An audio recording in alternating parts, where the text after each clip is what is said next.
All right, so let's put some context into this video. So by the time of the release of this video, we're currently playing Valorant on patch 10.0. VCT 2025 is officially about to kick off in a few hours in China, and the other regions, rather, will probably start within the next week or so. But most importantly, a new agent has been added into the agent pool, and that agent is Tejo.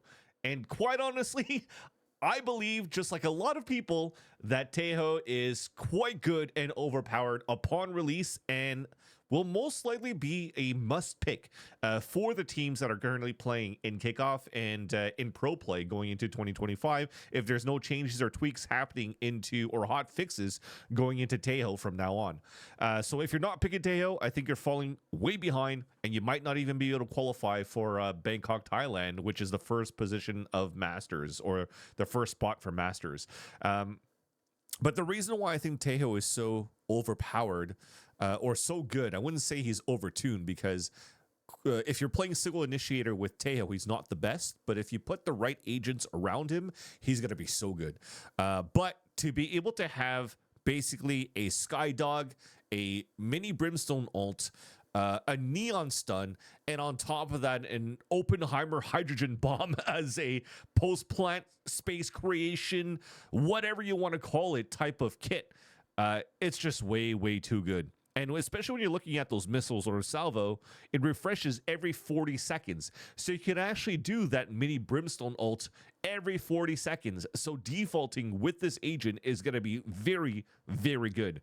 So the thing is, all the teams got a look at Tejo only on January 6th, which is what, 2 days before the official release of Tejo going to patch 10.0, and also only a week and a half for you to prepare for official matches. So I feel that a lot of teams are scrambling to try to implement him into their playbook.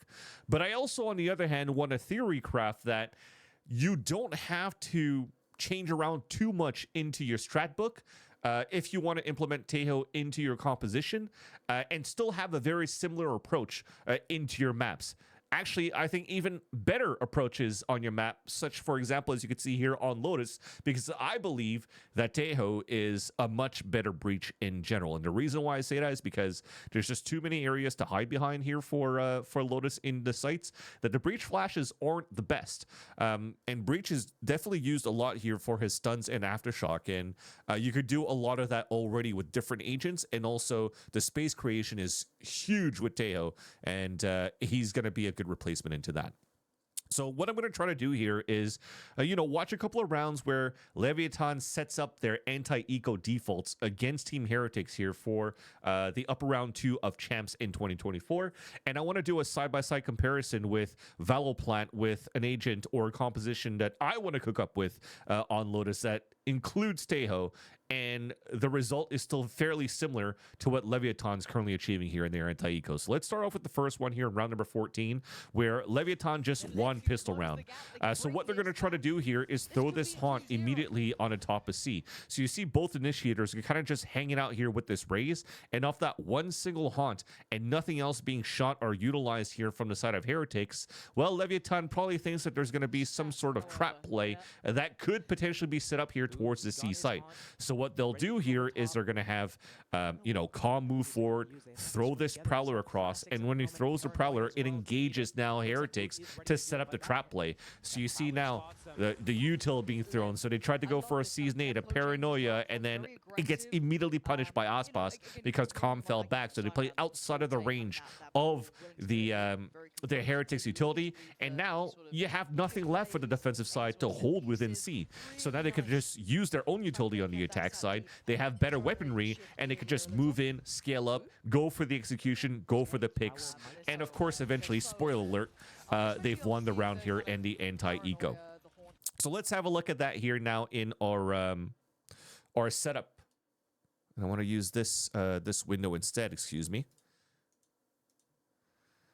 So we're going to look into the defaulting around the comp that I'm building here, or that I want to utilize. That's fairly similar approaches to how Leviathan is using her C site. So you might question a little bit the Sage here in the composition, but I don't want to elaborate too much with her. I think I'm going to reserve that into another video to post into why I think Sage is good on this map.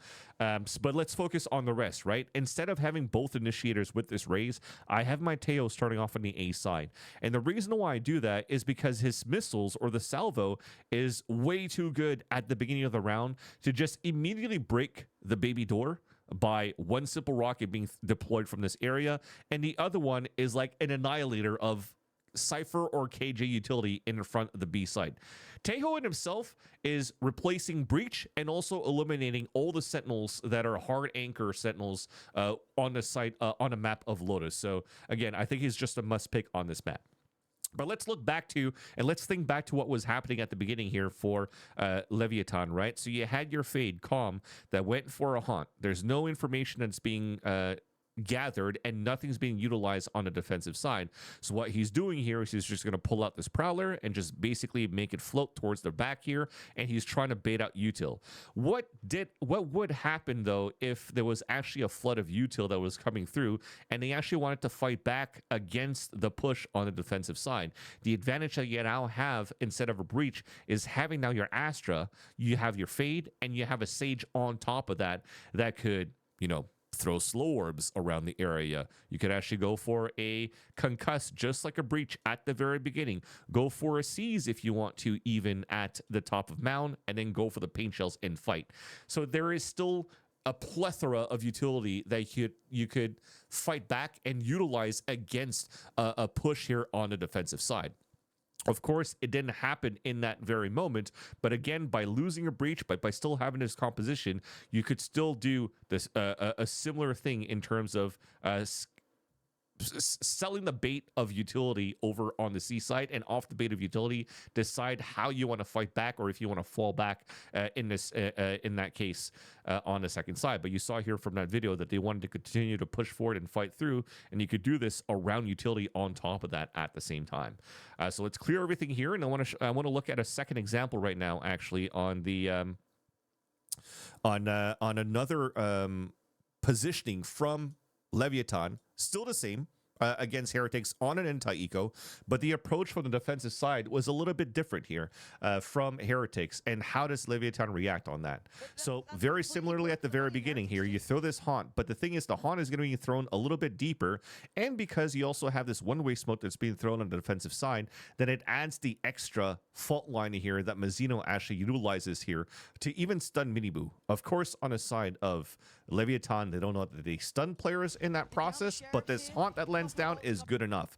They hear the shot coming out from main. They're not too sure if there's going to be a second player or not, but just having the haunt being broken instantly at the entrance of the C site, it gives enough for Leviathan to think that there's going to be a lot of players on the C side. While I have this pause, though, look at what's happening here towards this A side. Tex is throwing up a camera. He hears his haunt being thrown towards this B side. So now they know there's not going to be any shenanigans of a C's nade towards the C side or even on the A side, whatever they want to do. But because this one-way smoke is somewhat threatening, they want to probably decide here to fall back towards the A side and group up together here to scale up towards A instead. And as they do that, they don't have to utilize too much utility in the very beginning because they have better weaponry. They go for a 3-2-1 swing right in the front to look down the lane of the staircase. But at the same time, you're starting to see here them deploy cages, smokes on the left and right side, denying visibility, denying any pushes from both sides on the defensive side of Heretics to try to punish them. And then all of them could really focus up towards that staircase. I'm pretty sure that they saw Miniboo jiggle in the very beginning. So now all four players could now focus up towards that staircase, that if Miniboo tries to swing back out, boom, they could take him down. But in this case, he's not peeking out. But what did they do here? They've gained enough space in the front and as a group that they could start going for the full execution right into the B site. So you'll notice here that Calm is going to throw his first Prowler. You're going to have the Rays follow right behind. Second Prowler comes through after they get the pick onto Boo. And then now they could actually enter the site. Paranoia, whatever is going to be thrown in terms of utility, just to make sure they can scale within the site. Tex is watching a lurk, and he's able to get that double kill on that flank watch. So very, very nicely done in that process, that you see the engagement happening here from Leviathan's side. So I'll go back here and we'll have a look back towards the my Valo plant and see how we could actually compare the site execution and the scaling on the side of Leviathan here. So very similarly, at the very beginning, the haunt gets thrown. You could even throw a one-way, sorry, not a one-way smoke, but a recall smoke if you want to add a little bit more here for the Astra. This could also be a recalled smoke just to add fake pressure that you're taking rubble control. This could later on be a smoke utilized for a hit. But that said, the salvo's still going to be used no matter what as soon as the barriers come up. And then what happens here when you want to try to move back? So you throw your haunt. For me, it's nice to see now the attackers move up and even take orb control to give it here onto your Rays if you're not being pressured on the C side, so you can actually build up ults on top of that. You also, as you saw earlier on, I think King was throwing smokes around this area to create fake presence that they're trying to eventually scale up in this spot, which is why for me, I actually have the... Oh, I screwed up everything. No. We're good, chat. We're good. Which is why, for me, I realized I closed the wrong window. So, which is why, for me, I have this boom bot coming out from Rays that indicates here that they still want to try to scale up in some way, shape, or form to just keep some players anchored up towards the C site. But when everybody regroups here towards the A side, you could or scale up silently, just like they did for Leviathan. But in this case, if you're actually afraid of any type of pressure because you don't have direct visibility in from the Tejo, and you don't want to waste his life by like jiggle peeking and potentially getting picked off, you could now use utilities such as a deep smoke, a recalled smoke once again, a paint shell with a haunt on top of that.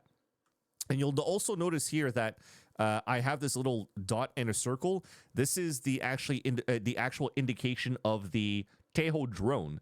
And the reason why I have it popping off on this side is because it's not going to get noticed around this line, which then means any opper that's currently watching this or that's currently playing potentially even, maybe they usually play on the back of the staircase, but at least within this range, if I pop my drone and the audio is going to be heard, but they're still staying out, but they don't see it, I could pop it out, I could scan, suppress players, and force them back and scale up even faster as a team.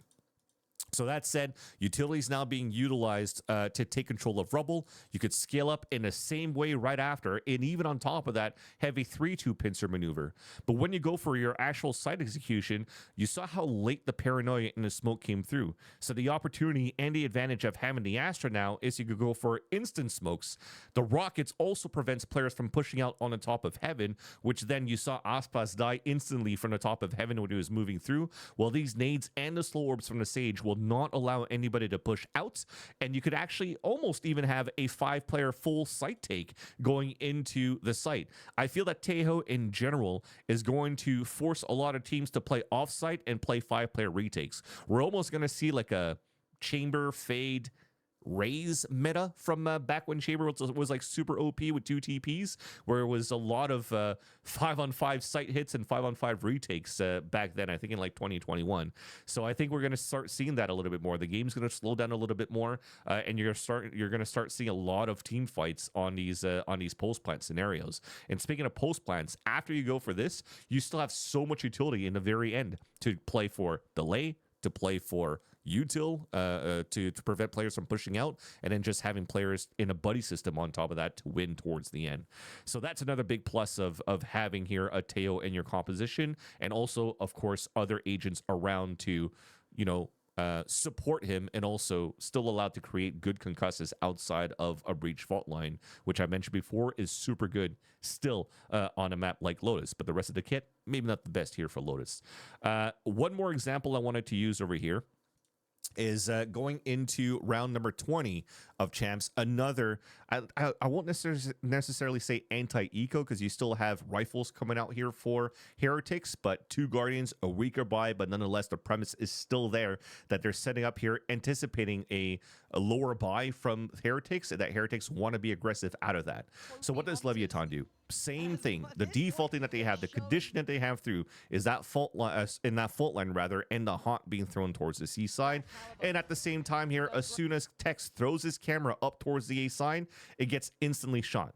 So as this gets instantly shot and there's no action coming through from a haunt being thrown, then Leviathan now thinks, okay, well, this is going to be an aggressive push here towards this A side. So let's quickly pivot towards C. Let's go for a player's advantage. Let's think here that there's going to be less players / utility being utilized towards that C side. And they read it correctly, because if you're looking at it, they have 3 players from Leviathan about to play against a KJ going into the C site. I think that's really, really good, and also very similar of what you could do here going into the positioning, again, the defaulting that you could have from all these 5 players in the get-go. Even on top of that, you could change things a little bit here too. If your defaulting and conditioning was breaking a salvo in the very beginning, you might potentially have a tell if you're going to move, for example, your Tejo on this side with a Sage, for example, watching the push.